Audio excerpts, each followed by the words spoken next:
साथीहरू नमस्कार है। म चाहिँ आज यो मार्केटको अलिकति यो सेयर बजारको विषयमा अलिकति सानो कुराहरू गर्नु गइरहेको छु है। अहिले यो पछिल्लो अवस्थामा जुन क्यापिटल गेन ट्याक्स यो बजेटमा बढाएर आउँछ कि भन्ने ख्यालले गर्दा चाहिँ आम लगानीकर्ताहरू अलिकति चाहिँ तर्सिरहेको, जसले गर्दा चाहिँ मार्केट चाहिँ अलिकति घटिरहेको अवस्था हामीले देख्न सकिन्छ। पहिला चाहिँ कस्तो थियो भन्दा हाम्रो अघिल्लो पोलिसीमा हामीले हेऱ्यो भने क्यापिटल गेन ट्याक्स दुईवटा थियो, एउटा लङ टर्ममा एउटा सर्ट टर्ममा। यदि कुनै चाहिँ लगानीकर्ताले सेयर 1 वर्षभित्रमा बेचेको खण्डमा त्यो चाहिँ सर्ट टर्मभित्र पर्थ्यो र उसले चाहिँ 7.5% क्यापिटल गेन ट्याक्स तिर्नु पर्थ्यो।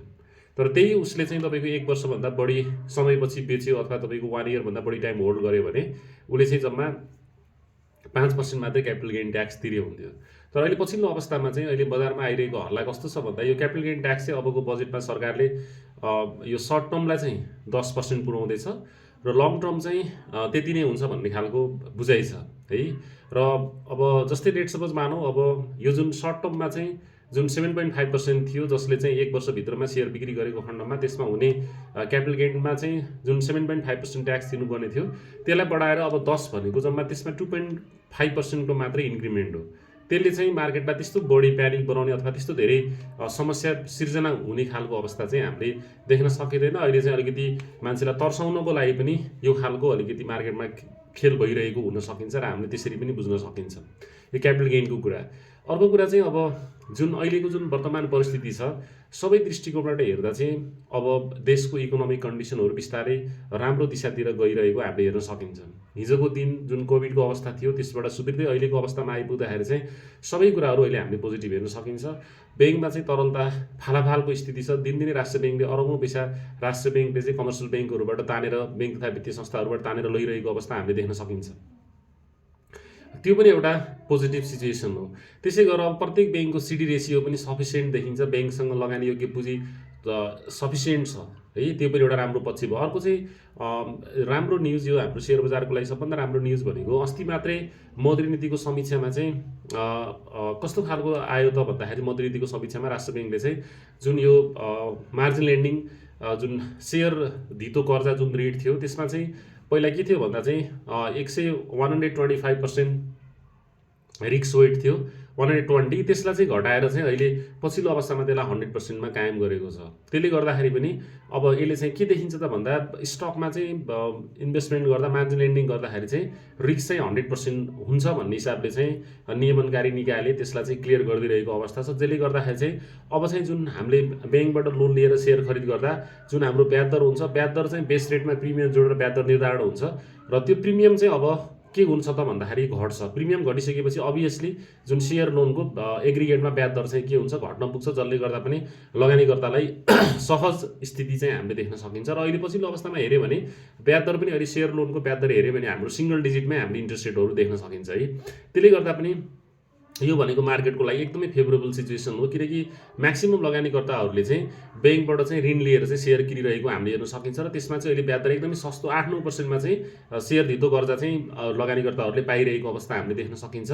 यो एउटा सिचुएसन भयो र रिक्स वेटेड जुन 120बाट 100 मा झारिसकेपछि त्यसले पनि चाहिँ के गराउँछ त भन्दाखेरि चाहिँ एउटा सहज पक्ष भनेको ब्याङ्कको चाहिँ जुन क्यापिटल एडिकेसी रेसियो नपुगेर ब्याङ्कलाई समस्या भइरहेको अवस्था थियो, क्यापिटल टाइट भइरहेको अवस्था थियो, त्यसबाट पनि ब्याङ्क अलिकति सहज भएर ब्याङ्कले चाहिँ थप कर्जा लगानी गर्न सक्ने स्थिति मार्केटमा देख्न सकिन्छ। त्यो पनि एउटा बजारको लागि चाहिँ पोजिटिभ कुरा हो। अर्को चाहिँ जहिले अहिले हामीले हेर्न सक्ने अलिकति समस्याको विषय देखिएको भनेको ब्याङ्कहरूको सेयर चाहिँ किन बढ्न सकिरहेको छैन अथवा ब्याङ्कहरू किन समस्यामा परिरहेको छ भन्ने विषयमा चाहिँ अलिकति आम लगानीकर्ताहरू त्यसमा बढी चासो हामीले देख्न सकिन्छ। र ब्याङ्कमा चाहिँ अहिले ब्याङ्कको मुख्य समस्या भनेको एनपिएल नन पर्फर्मिङ लोन चाहिँ बढिरहेको हामीले हेर्न सकिन्छ। नर्मली चाहिँ राष्ट्र ब्याङ्कको पोलिसी अनुसार 5% भित्र चाहिँ एनपिएल चाहिँ कमर्सियल ब्याङ्कहरू अथवा वित्तीय संस्थाहरूले मेन्टेन गर्नुपर्छ। तर अहिले सबै ब्याङ्कहरू चाहिँ अलिकति यो नन पर्फर्मिङ लोनले अलिकति समस्या परेको हामीले देख्न सकिन्छ।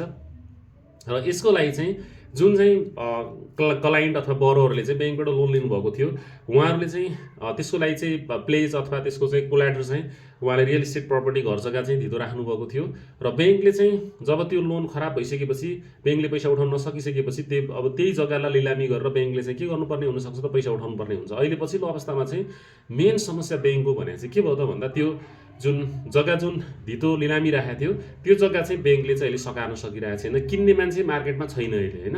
एउटा मेजर समस्या वान अफ दि ब्याङ्कको चाहिँ सबभन्दा बिगेस्ट प्रब्लम भनेको त्यही हो कि जुन धितो चाहिँ ब्याङ्कले सहज रूपमा के गर्न सकिरहेको छैन, लिलामी गरेर बिक्री गर्न सकेको छैन, र जसले गर्दा चाहिँ ब्याङ्कको ऋण असुलीमा चाहिँ अलिकति समस्या पर्न गइरहेको हामीले देख्न सकिन्छ।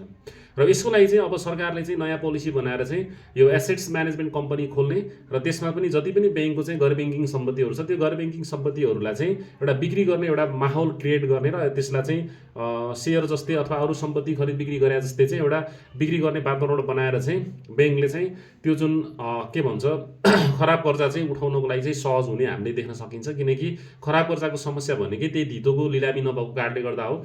यो पनि अब सरकार चाहिँ त्यो विषयमा अगाडि बढ्न खोजेको देखिन्छ।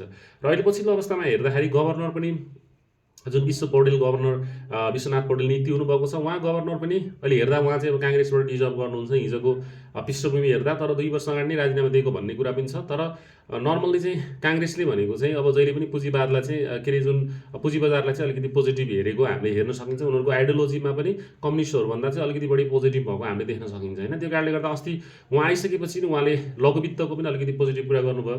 लघुवित्तले चाहिँ जुन ग्रामीण महिलाहरूलाई चाहिँ सामूहिक जमानीमा ऋण लिएर चाहिँ एउटा चाहिँ आर्थिक उन्नति गर्नको लागि सहज पुर्याइरहेको छ। ब्याङ्कको अवस्था पनि हामी सुध्रिन्छौँ, ब्याङ्कहरू समस्या छैन भन्ने हिसाबले जुन पुँजी बजारलाई पोजिटिभ रूपले उहाँले हेर्न खोजिरहनु भएको छ। र उहाँ आउँदा बित्तिकै चाहिँ एउटा नीतिगत सुधारको रूपमा चाहिँ जुन रिस्क वेटेड थियो त्यो जुन सेयर धितो कर्जाको रिस्क वेटेड 120बाट 100मा उहाँले झारिदिरहेको अवस्था हेर्दा चाहिँ आगामी दिनमा चाहिँ उहाँले अझै यो चाहिँ नीतिगत सुधारहरू गरेर बजारलाई चाहिँ थप सबल र राम्रो बनाउनुहुन्छ भन्ने चाहिँ हामी अपेक्षा गर्न सकिन्छ। र जस्तै मर्निङ सो द डे भने जस्तै उहाँले स्टार्टिङमै त्यो कुरा देखिसकेपछि अब धेरै नीतिगत सुधारहरू गर्नुपर्ने देखिन्छ। जस्तै व्यक्तिगत चाहिँ ऋण लिँदा सेयर ऋण लिँदाखेरि चाहिँ लगाएको क्याप संस्थागत क्याप त हटिसक्यो, व्यक्तिगत क्याप पनि अब हटाउनु पर्ने छ एउटा कुरा। दोस्रो कुरा लघुवित्तलाई जुन डिभिडेन्ड बाँड्नलाई राष्ट्र ब्याङ्कले रेस्ट्रिक्सन लगाइदिएको छ 15%भन्दा 15%भन्दा बढी डिभिडेन्ड बाँड्न नपाउने। अब विश्वनाथजीले त्यसलाई पनि सुधार गरेर चाहिँ संस्थाको क्षमता अनुसार उसले चाहिँ जति नाफा कमाउँछ नाफा कमाएको आफ्नो क्यापेसिटी अनुसार डिभिडेन्ड बाँड्न पाउने होइन, त्यो किसिमको पोलिसी। त्यसपछि ब्याङ्क तथा वित्तीय संस्थाहरूलाई चाहिँ 1 वर्षसम्म चाहिँ सेयर बिक्री गर्न नदिने भन्ने खालको पोलिसी छ, त्यसलाई पनि उहाँले सहजीकरण गरेर ब्याङ्क तथा वित्तीय संस्थाहरूलाई पनि दोस्रो बजारमा लगानी गर्न अथवा बिक्री गर्न सहज वातावरण उहाँले सिर्जना गर्नुपर्ने देखिन्छ। किनकि अहिलेको अर्थतन्त्रलाई ट्र्याकमा ल्याउनको लागि चाहिँ यो पुँजी बजारको गतिविधिलाई सही रूपमा अगाडि बढ्न सकेन भने चाहिँ अहिलेको अर्थतन्त्र ट्र्याकमा आउनलाई धेरै गाह्रो हामीले देख्न सकिन्छ होइन।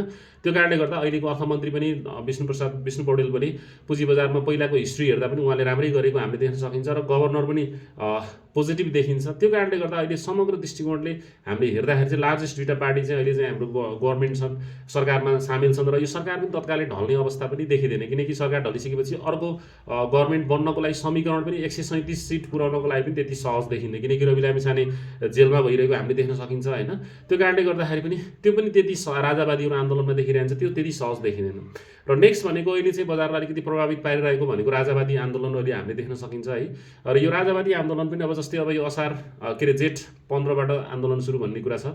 अब अहिले चाहिँ मनसुन चाँडो इन्डियामा पनि चाँडो नेपालमा पनि चाँडो आउने जस्तो कुरा हामीले देख्न सकिन्छ। त्यसले गर्दा अब यो बर्खायाममा आन्दोलनले एउटा त्यो खालको पिकअप लिएर अथवा समस्या परेर अथवा हिजो जस्तो जनयुद्धको जस्तो अवस्था अथवा चाहिँ देश चाहिँ फेरि अर्को लफडामा फस्ने जस्तो पनि अब तत्कालीन त्यो अवस्था पनि त्यति देख्न सकिँदैन हामीले होइन। किनकि अब के भन्छ जो गणतन्त्र आइसकेपछि त्यो फेरि व्यवस्था परिवर्तनकै दिशामा देश जान्छ जस्तो चाहिँ अहिले तत्काल अवस्थामा देखिँदैन। त्यो कारणले गर्दा अहिले सम्पूर्ण परिस्थितिलाई इभ्यालुएसन गर्दा चाहिँ पुँजी बजारको स्थिति हामीले राम्रै देख्न सकिन्छ होइन। हजुरहरूले अलिकति विचार पुर्याएर राम्रो कम्पनी हेरेर फन्डामेन्टल कुराहरू हेरेर लगानी गर्नुहोला र आफूले आफ्नो पुँजीलाई चाहिँ सही तरिकाले चाहिँ व्यवस्थित गर्नुहोला।